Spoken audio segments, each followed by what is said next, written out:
Jadi untuk semester yang kedua ni, kita punya kod matematik kita adalah SM025. Kod dia adalah SM025. Sebelum ni kita gunakan kod SM015. 015 tu, satu tu merujuk kepada semester yang pertama. Dua ni merujuk kepada semester yang kedua. Okey. Jadi kod dia SM025 dan kita akan belajar sebanyak 10 bab Ada 10 bab. Bermula dengan bab yang pertama, integration. Okey. Integration ni sebahagiannya basicnya kamu dah belajar masa di sekolah. Jadi untuk kita punya syllabus ni, kita akan bermula daripada basic, kemudian kita akan kembangkan lagi teknik-teknik integration. Kemudian yang kedua, yang ini mungkin topik baru kamu tak pernah jumpa ni. Istilah dia adalah first order differential equation. Sebelum ni kita diberi function, kita cari dy dx. Tapi sekarang ni kita diberi differential equation. Persamaan pembezaan tu diberi. Bukan kita differentiate daripada function yang asal tu. Kita diberi daripada function differentiation tu. Okey, nanti kita akan tengok bagaimana kita nak selesaikan. Kemudian chapter 3 ni, numerical methods. Ini adalah kaedah asal kita nak mencari integration. Yang kita belajar di sekolah ni, kita dapat je soalan integration, terus kita kamirkan. Kita integrate. Tapi untuk numerical methods ni, ini kaedah asal dia. Kita menggunakan kaedah luas di bawah graf. Okey, nanti kita akan belajar. Kemudian chapter yang keempat ni, conics. Conics ni kita akan belajar tiga bentuk iaitu circle, ellipse dan satu lagi parabola. Okey. Ada tiga bentuk. Kemudian seterusnya vectors, ini basic dah ada di sekolah. Kemudian bab yang keenam, data description. Data description ni kita akan belajar ulang balik masa di sekolah. Kita dah belajar bagaimana nak cari mean, bagaimana nak cari median, standard deviation, variance. Okey, untuk chapter 6 ni kita akan ulang balik, kemudian kita akan kembangkan lagi. Okey. Kemudian chapter 7, permutation and combination. NCR, NPR, ini kita dah belajar ni. Di sekolah dah belajar dah. Tapi untuk yang sekarang ni kita akan kembangkan lagi. Kemudian chapter 8, probability. Belajar lagi. Basicnya kamu dah belajar di sekolah. Yang ni kita akan kembangkan lagi. Kemudian chapter 9, random variables. Ini topik baru. Kemudian chapter 10 ni special probability distribution. Yang ini, topik ini rasanya di sekolah dah belajar. Binomial distribution. Kemudian normal distribution. Kamu dah belajar. Tapi untuk yang sekarang ni kita akan kembangkan lagi. Okey, jadi kita ada 10 bab lah. Okey, 10 bab. Untuk kita punya penilaian berterusan sama seperti semester yang pertama. Ni saya belum dapat lagi dia punya soft copy dia. Sama, iaitu kita ada UPS ada 3 kali. Kemudian kita ada group assignment, kita ada individual assignment. Dan kita ada group discussion. Okey, itu nanti saya akan share nantilah. Okey, maknanya sama seperti semester yang pertama. Untuk chapter yang pertama ni dia ada 4 Dia ada 4 yang kita akan bincangkan, ada 4 subtopik bermula daripada basic integration, integration of function, kemudian integration of trigonometric function. Maknanya bagaimana kita nak integrate kalau function tu adalah trigonometri. Kemudian 1.3 ni kita akan sentuh techniques of integration. Maksudnya ada soalan-soalan yang kita terpaksa guna technique of integration. Maksudnya mungkin kita akan guna substitution method, integration by part. Maksudnya kaedah yang selain daripada 1.1 ni. Kemudian 1.4 ni definite integral. Maksudnya bila kita integrate ada nilai limit dia. Kita akan belajar bagaimana kita nak kira, kemudian masa bila kita nak guna. Okey, so ada 4 subtopik. Kita tengok dulu. Okey, untuk permulaan ni masa SEM 1 kita dah belajar differentiation. Kita dah belajar, Jadi kita tengok balik apa kaitan integration dengan differentiation ni. Apa kaitan dia? Macam contoh ni kan, katakan kita diberi function x squared. Katakan kita nak differentiate x squared ni respect to x. Maka kita akan dapat 2x. Ini kita bincang dulu differentiation. Sama juga kalau kita ada function x squared minus 1, kita akan dapat 2x juga kalau kita differentiate. Sama juga kalau kita tengok function yang lain, x squared plus 2, bila kita differentiate mesti dapat 2x juga. Jadi kita nampak kat sini, bila x kuasa 2, bila kita differentiate, jawapan dia sama je. Sama ada constant sebelah ataupun tak ada. Sama jawapan dia. Okey. Jadi kita boleh buat kesimpulan, kalau daripada kiri tadi, ini kita panggil kiri ke kanan, kita panggil differentiation, kiri ke kanan. Tapi kalau kita mulakan daripada kanan, kita mula daripada kanan, kita patah balik ke belakang. Maksud dia, kita buat integration. Daripada kiri ke kanan, itu dia panggil differentiation. Tapi kalau kanan ke kiri, maksud dia, kalau kat sini saya tulis balik, bermula daripada 2x, kita integrate, kita mesti dapat seperti yang kiri ni, x kuasa 2 per 2. X kuasa 2 x kuasa 2 per 2. Seperti yang ni lah, x kuasa 2 per 2. Okey, tambah c, dan dia mesti ada tambah c. Sama juga ni, ini kalau kita integrate ni, kalau kita gunakan masa kita belajar di sekolah tu, kita akan dapat seperti jawapan sebelah kiri. Okey, sedangkan dia punya function yang asal tu x squared minus 1. Jadi kalau untuk contoh yang ni pun, kalau kita ambil 2x, kalau kita differentiate, kita akan dapat 2x squared over 2 plus c. Okey, yang ini pun sama juga. Okey, kalau kita integrate, kalau saya ambil daripada kanan, saya akan dapat yang sama juga, per 2 tambah c. Kemudian daripada sini yang kita nampak, kenapa bila kita integrate, kenapa perlu ada tambah c? Macam ni kan, bila kita integrate, kenapa perlu tambah c?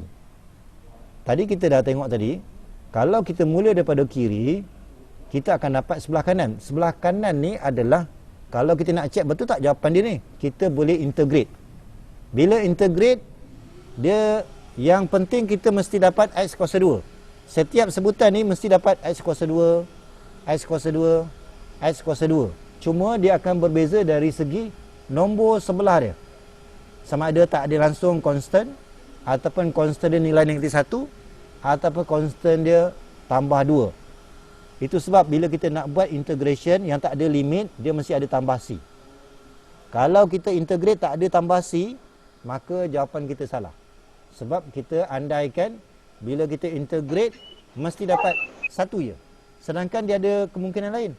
Sama ada x kuasa 2, sama ada x kuasa 2 tolak 1, sama ada x kuasa 2 tambah 2.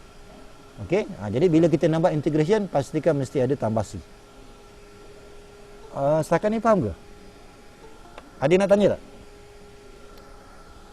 Kita ni faham ke? Faham, sir. Faham, Okey, jadi untuk yang permulaan ni, kita nak kaitkan apa kaitan integration dengan differentiation. Kaitan dia. Dan kenapa bila kita buat integration masa kita belajar di sekolah, kenapa mesti tambah c? Inilah sebab dia. Okey? Ini sebab dia. Sebab bila kita integrate ni, tak semestinya kita dapat x kuasa 2 je. Kemungkinan x kuasa 2 tolak 1. Kemungkinan tambah 2. Itu yang kita buat x kuasa 2 tambah c. Okey, jadi kesimpulan dia yang ni lah. Okey, so kalau kita mulakan daripada kiri ke kanan, kita panggil derivatif. Tapi kalau kita patah balik ke belakang, kanan ke kiri, dia panggil anti-derivatif. Ataupun integration. Okey. Okey, kita teruskan. Ini beberapa peraturan. Ini kamu boleh refer pada nota. Ini basic rule. Ini kalau kita nak buat integration, dia adalah peraturan-peraturan dia. Ini nanti kamu baca lah. Okey, yang paling penting sekarang ni, kita kena pastikan, kita fokuskan kepada x saja. Contoh, katakan saya ada x kuasa 6. Bagaimana cara kita nak integrate? Okey, kalau kita nak integration of x to the power of 6 respect to x. Okey, maka bila kita buat integration, kita mesti gunakan kaedah, ada dua step yang kita kena buat. Yang pertama, kuasa yang ada tu kena tambah 1. Kemudian step yang kedua, kena bahagi dengan kuasa yang baru. Okey? Jadi kalau integration, kita kena tambah 1 kuasa daripada yang asal. Kemudian kuasa yang baru tu letak di bawah. Berbeza dengan differentiation. Differentiation, kuasa dia kita kena tolak 1. Tapi kalau integration, kuasa dia mesti tambah 1. Kalau kita terlupa, kita tengok simbol integration pun dia macam bentuk S. S tu macam sum. Sum tu merujuk kepada tambah. Jadi kuasa itu akan bertambah 1 bagi kuasa yang baru. Kemudian dari segi penulisan simbol integration. Simbol integration, dia mesti ada bentuk S1. Satu lagi dia mesti ada dx. Kita tak boleh tulis integration kemudian x kuasa 6. Berhenti kat situ je. Maka penulisan tu salah. Sebab integration ni dia mesti ada s dan tutup dengan dx. Kalau tak tutup dengan dx, maka itu tak boleh dipanggil sebagai integration. Okay? Ataupun saya tak ada simbol s ni. Saya cuma buat s kuasa 6 dx. Yang ini pun tak boleh dipanggil sebagai integration. Sebab integration simbol dia datang sekali. Ada s, ada tutup dengan dx. Okey. Kemudian, kadang-kadang kita jumpa soalan sebelah x tu dia ada nombor. Sebelah x tu ada nombor. Contoh macam ni lah. Okey. Jadi kalau kita nampak sebelah x tu ada nombor, nombor ni sebenarnya dia tak terlibat. Dia tak terlibat. Jadi kalau jumpa yang ni, kita letak je. Salin je 2. Kita hanya fokuskan kepada yang x tu. Jadi kuasa yang baru adalah x kuasa 7 per dengan 7 tambah c. Okey? Dan jangan lupa tambah c. Tadi kita dah tahu tadi kenapa kita kena sentiasa tu dia tambah c. Sebab function kita, jawapan dia memang ada x kuasa 7 per 7. Tetapi kita tak tahu berapa nilai constant dia. Macam saya bagi contoh yang awal tadi kan. Sepatutnya constant dia ada macam-macam. Mungkin kosong, mungkin negatif 1, mungkin tambah 1. Okey, itu yang kena ada tambah c. Okey, contoh lain yang kita kena ingat. Kadang-kadang kita jumpa soalan, kita jumpa square root of x. Square root of x. Okey. Kalau kita nak buat integration ataupun differentiation, kita kena pastikan dia mesti bentuk x kuasa berapa. Kalau yang macam ni, kita mesti tukar dulu. X kuasa berapa? X kuasa 1 per 2. Kalau square root, kuasa 1 per 2. Kita kena tukar dalam bentuk kuasa, barulah kita cari nilai integration tu. So, kita akan dapat tambah 1 daripada kuasa, kemudian bahagi dengan kuasa yang baru. Okay? Sepatutnya kita akan bagi dengan 3 per 2. Tapi kalau kita nak mudah, 3 per 2. Terus kita tulis di atas. Okay? Tak payahlah kita letak 3 per 2 kat bawah ni. 3 per 2. Kita buat terbalik. Okay? Kemudian, yang lain. Okay, katakan kita ada, katakan saya cuma ada integration dengan dx. Okay, integration dengan dx. Yang ini kalau kita integrate, integration dengan differentiation ni dia tak boleh jumpa. Kalau jumpa dia akan hilang. So kita akan dapat x tambah c. Okey? Sama juga kalau kita jumpa integration of dt. Maka sebabkan integration dan d ni ada, maka dia hilang, tinggallah t. So jawapan dia t tambah c. Okey? Jadi kalau kita kembangkan, katakan ada nombor kat depan 3 dx. Okey? So kita kena ingat, bila kita nampak nombor ni tak terlibat. Kemudian kita fokuskan integration dx sama seperti yang di atas ni. So kita letak je 3x tambah c. Okey, macam mana setakat ni? Boleh ke tak boleh?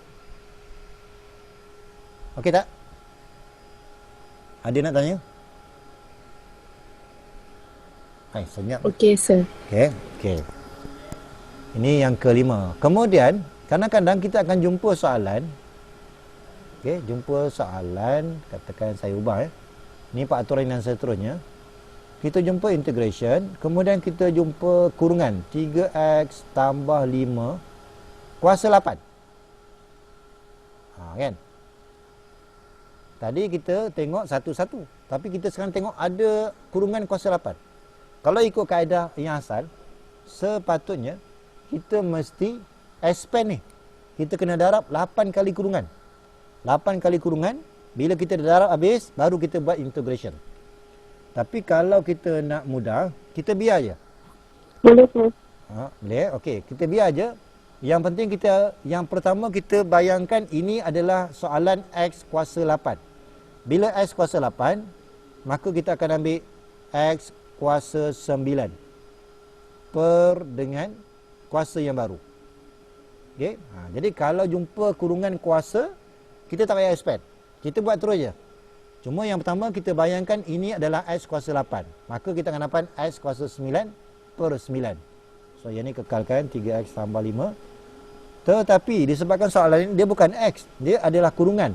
Maka kita kena tambah satu step lagi, penutup dia. Kita differentiate in bracket ni. Walaupun kita tengah buat integration, tapi kaedah dia untuk kita nak isi kat dalam ni, kita differentiate dalam kurungan je. Bukan differentiate semua ni, dalam kurungan je. Kita differentiate dalam kurungan, kita akan dapat 3. Okey, dan jangan lupa kita mesti buat tambah C. Maka jawapan akhir dia kita akan tulis 1 per 27. Okey, kita tengok contoh yang pertama. Okey, contoh yang pertama. Okey, bila X kuasa 4. Ni kita boleh rujuk pada notasi tadi lah. Kuasa dia akan bertambah 1. Bahagi dengan kuasa yang baru. So, jawapan dia jangan lupa tambah C. Okey.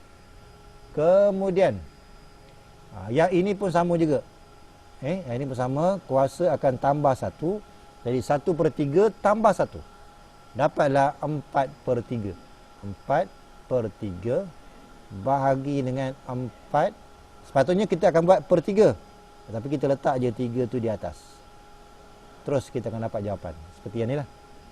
Dan seterusnya. Okey. Cuma yang D ni kita tengok. Kita jangan integrate. Sebab kita tak boleh biarkan X tu berada di bawah. Dia kena tulis dalam bentuk indeks. X kuasa negatif 7. Jadi step yang pertama ni kita bukan integrate lagi. Kita hanya ubah bentuk je. Ubah bentuk. So kita akan integrate. Kuasa akan bertambah 1. Yang ni kena hati-hatilah. Jangan ambil negatif 8. Sebab tolak 7 tambah 1. Negatif 6. Per dengan negatif 6. Tambah C. Okey. Jadi jawapan dia sama ada biarkan ini ataupun kita ubah sesuai, turunkan balik X kuasa 6 tu. Kalau kita turunkan X kuasa negatif 6 ni, dia akan jadi ni. So boleh pilih jawapan dia yang ni ataupun yang sebelah sini. Okey, biasanya soalan dia akan jadi macam ni. Soalan dia bercampur-campur. Okey. Jadi kalau bercampur ni jangan terus integrate. Kita ubah dulu. Integration of 2x squared minus, ini kena ubah. X kuasa negatif 2 tambah X dan dx ini di belakang. Okey. Kemudian barulah kita integrate. Ingat nombor yang ada ni tak terlibat. Kena salin. Kemudian X dia akan jadi kuasa yang baru. 3 per dengan 3. Tolak. Kita tambah 1 daripada kuasa. Bahagi dengan kuasa yang baru. Okey. Kemudian yang ni. Ini kalau tak nampak ni kuasa berapa ni? Kalau tak nampak ni. Kuasa berapa? Hello? Kuasa berapa? Kuasa 2. Asalnya kuasa 1 kan? Kuasa 1. So dia akan jadi kuasa 2 per 2. Tambah C. Okey. Kemudian kita permudahkan. Seperti jawapan ni lah. Maksudnya yang ni kena hati-hati, ni akan jadi positif. Per 2. Per 2. Kemudian tambah 1 per X. So kita ringkaskan nanti jawapan dia akan jadi macam ni lah. Okay. Ini baru kaedah. Ini jawapan. Sama juga untuk soalan B ni. Untuk soalan B ni, kita jangan terus integrate. Kita tukar dulu. X kuasa setengah. Kemudian yang ni pun kena hati-hati ni. Ni dua ni kekal. X kuasa berapa ni? X kuasa negatif 1 per 3. Okay. Kenapa 1 per 3? Sebab jadi kuasa 1. 1/3. Kalau sini letak 2, 2/3. Jadi tu. Kemudian tambah dengan 2 dx. Kemudian kita integrate. Okey. X kuasa tambah 1 daripada kuasa. Dapatlah 3/2. Kemudian bahagi dengan, sepatutnya saya akan buat 3/2. 3/2, 2 tu letak di sini. Kemudian tambah dengan, nombor ni tak terlibat. Kita ambil X ni, tambah 1 daripada kuasa. Dapatlah 2/3. 2/3. Bahagi dengan 2/3. Okey, kemudian yang ini maksudnya kita akan ambil 2x. Nampak je nombor, terus kita tulis 2x. Kemudian tambah C. Okey. Kemudian permudahkan sehingga kita dapat jawapannya ni. Kemudian yang ini nanti kamu cubalah. Okey, yang paling penting sekarang ni untuk yang ni kamu ubah dulu. Ubah 6x kuasa setengah. Kemudian yang ni kekal. Yang ni pun kekal. Tambah 2 dx. Okey. Kemudian nanti kamu integrate lah. Integrate. Kuasa akan bertambah 1 bagi kuasa yang baru sampailah di ujung. So nanti kamu cubalah. Kamu akan dapat jawapan ni. Untuk yang ni pula. Yang ni dalam integration kita tak ada guna quotient rule. Kita tak ada guna product rule. Dalam integration kalau macam ni kita kena pecah. Kita kena buat 3x kuasa 2 per dengan x kuasa setengah. Kita akan pecah satu persatu. Tolak 2x per x kuasa setengah. Tambah 1 per x kuasa setengah. Okey? Macam tu. Kemudian kita permudahkanlah. Permudahkan. Jangan integrate lagi. Kita gabungkan. Ini maksudnya kalau bahagi tolak. So 2 tolak setengah. 2 tolak setengah dapatlah 3/2. Ini kamu guna kalkulator ni. Okey, tolak. Yang ini pula 1 tolak setengah. Dapat setengah. Yang ini kita tukar kepada kuasa negatif 1/2. Okey. Lepas tu kita gunalah peraturan kuasa akan bertambah 1. Okey. So nanti kamu cubalah. Kamu cuba. Pastikan jawapan dia yang ni. Okey, ini yang saya cakap tadi. Contoh yang ketiga. Kita jumpa soalan. Kalau yang A ni okey lagi. Kita boleh expand. Sebab dia kuasa 2. Okey. Jadi kita ada 2 kaedah. Sama ada nak expand. Kemudian integrate. Ataupun nak buat terus yang macam nota tadi. Kuasa akan bertambah 1. 3. Per dengan kuasa yang baru. Tetapi jangan berhenti kat situ. Dia ada tambahan. Differentiate in bracket ni. Kita akan dapat 2. Tutupkan dengan tambah C. So kita akan dapat jawapan per 6. Sama juga yang ni. Kita tak payah expand sampai kita kena darab 3 kali. Kita terus kurungan kuasa 4 per kuasa yang baru. Tetapi tutupkan dengan differentiate in bracket. Multiply by 7. Okey. Kemudian permudahkan, nanti kita akan dapat jawapan. Okey. Ini ikut je nota yang sebagi dia. Okey, yang ini pun samalah. Okey. Ini nanti kamu cuba. Saya tunjuk yang D ni. Okey, yang D ni ingat dalam integration tak boleh kita biarkan dalam keadaan macam ni. Kena naikkan ke atas. 2x tambah 1 kuasa negatif 3 tambah dengan 1 tolak 2x kuasa setengah dx. Sama juga, kita tak perlu expand. Kita hanya integrate je. 3 ni tak terlibat. Kuasa akan bertambah 1. Dia akan jadi negatif 2 per dengan negatif 2. Kemudian tutupkan dengan differentiate in bracket. Dapat 2. Okey. Kemudian kita teruskan lagi. Kuasa akan bertambah 1. Daripada setengah tambah 1. Dapatlah 3/2. 3/2 bagi dengan 3/2 tambah C. Okey. Kemudian sama ada kita nak tulis jawapan dia negatif 3/4. Kemudian kurungan ni kuasa negatif 2. Kemudian tambah dengan 2/3 kurungan kuasa 3/2 tambah C, ataupun disebabkan ni kuasa negatif, kita boleh turunkan dia ke bawah.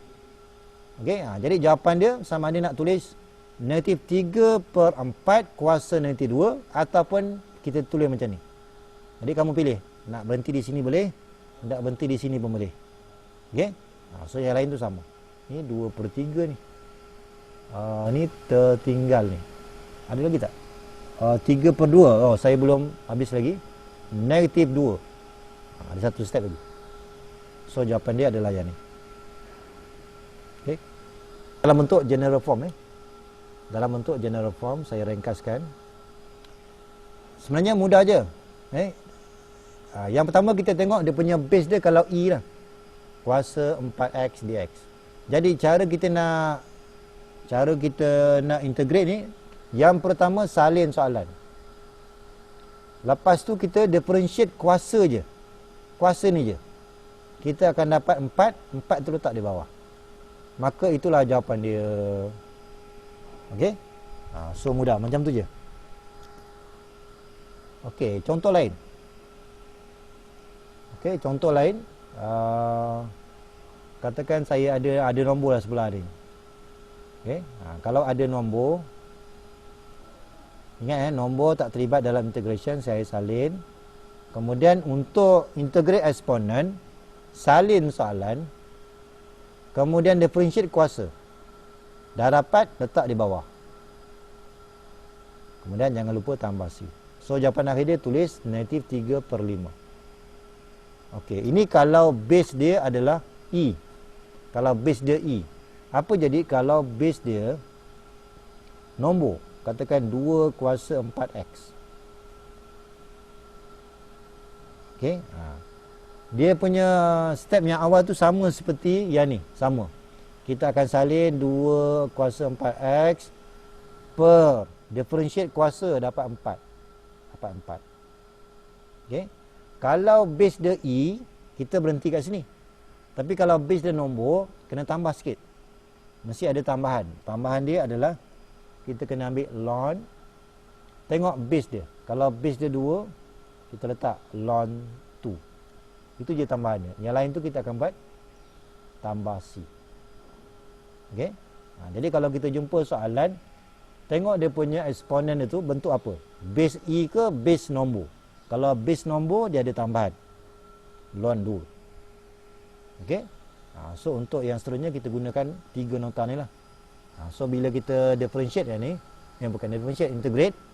Bila kita integrate yang ni, salin soalan, kemudian differentiate kuasa, letak di bawah. Maka itulah jawapan dia. Okey. Yang ni pun sama. Salin soalan, kemudian differentiate kuasa dia, letak di bawah. Okey. Maka kita akan dapat jawapan. Dan seterusnya lah.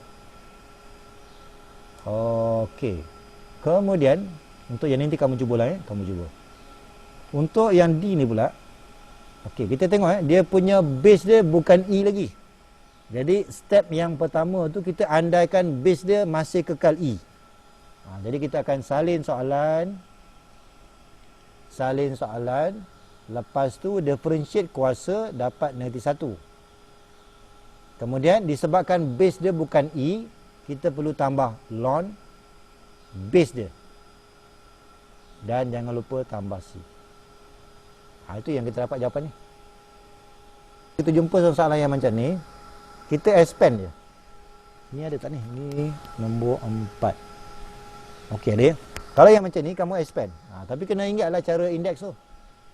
Jadi kalau kita ambil integration EX, ni saya tulis dulu. EX darab E kuasa 2X tambah Y kuasa negatif 2X darab E 2X. Okey, yang ini saya belum integrate lagi ni. Okey, kita cuma expand dulu. Lepas tu kena ingat peraturan, kalau darab, kuasa ni akan jadi tambah. Maka eksponen X tambah 2X, 3X. Kemudian, kita teruskan lagi. Yang ini kalau kita darab, kuasa tambah, dia akan jadi E kuasa kosong. E kuasa kosong tu 1. Okey, yang ini kalau kita darab, dia akan dapat E to the power of 0. nilai dia adalah 1. So kita boleh tulis sebagai 1 dx. Jadi kalau kita nak integrate, kita akan ambil E3x per dengan kuasa yang baru. Kemudian integrate 1. Tengok balik nota yang awal tadi. Integrate 1, dapatlah x. Okey, dan tambah c. So seperti jawapan ni lah. Okey, yang ini pun sama tadi. Ni kamu kena pecah. Katakan saya tulis setiap sebutan tu perkan dengan ex perkan dengan ex dx. Okey. Kemudian kita permudahkan guna peraturan indeks. Kalau bahagi ditolak. So kalau tolak x, dapat negatif 2x. Yang ini 2x tolak x, dapat ex. Okay, kemudian kita integrate. Salin soalan bahagi dengan differentiate kuasa. Yang ini pun sama. Salin soalan bahagi dengan differentiate kuasa. Dan jangan lupa tambah c. Dan kita akan tulis jawapan. Negatif 1/2 kita keluarkan. Kita asingkan daripada sini. Okey, habis untuk eksponen. Kalau kita jumpa integration 1/x dx. Ni 1/x dx. Okey. Jadi kalau kita tengok per, kita tengok x dia ni. Dia kuasa berapa? Kalau kuasa 1, kita mesti dapat ln. Dia punya ni. Syarat dia mesti kuasa 1. Kalau kuasa 2 tak boleh dapat ln. Kalau kuasa 3 pun tak boleh. Kalau kuasa 5 pun tak boleh. Kalau kita nampak square root pun tak boleh. Dia hanya khas untuk x kuasa 1. Okey? 1/x kuasa 1 baru dapat ln. Contoh lain. Katakan saya jumpa 2 per x tolak 3 contoh. So ingat 2 ni tak terlibat dalam integration. Okey? 2 ni tak terlibat dalam integration, so salin je. Integrate. Kita tengok di bawah ni, ini adalah x kuasa 1 ni. Jadi jawapan dia mesti dapat ln. Tapi jangan tulis ln x je. Ln semua sekali ni. Semua sekali ni. Kita ambil. Semua sekali. Maka kita akan ambil ln x tolak 3 tambah c. Okey? Contoh lain, katakan kita ada 1 per 3x tolak 4 contoh. Respect to x. Jadi kita nampak 1/x kuasa 1. Maka jawapan dia mesti dapat ln. So kita letaklah ln 3x tolak 4. Okay? Ln 3x tolak 4. Cuma untuk soalan ni kena hati-hatilah. Kita kena tengok juga, akhir sekali kita tengok dalam kurungan ni, kalau kita differentiate dapat apa? Kalau macam ni dapat 3. So dapat je nombor 3 tu, kita letak di bawah. Letak bawah dan tambah c. Yang tadi kenapa tak buat? Sebab bila kita differentiate in bracket, nilai dia 1. Jadi kalau tak tulis 1 pun masih betul lagi. Sama juga ini. Kenapa saya tak buat per? Sebab differentiate x dapat 1.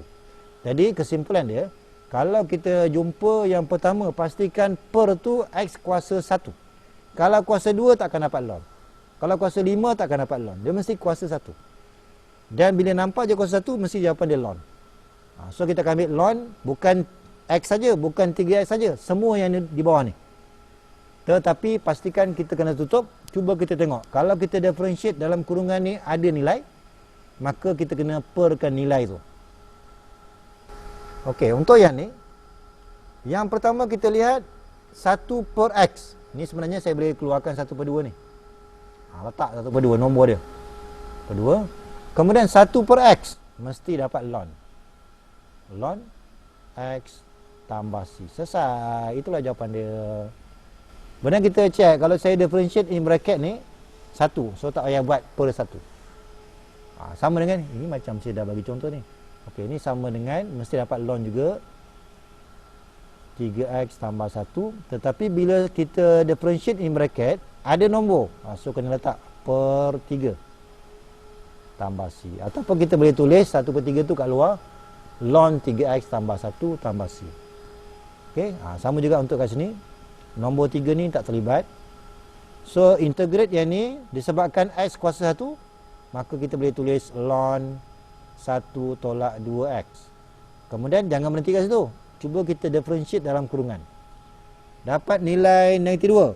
So, kena ada tambahan bahagi dengan -2. Dan jangan lupa tambah C. Dan ringkaskan jawapan seperti yang ni lah.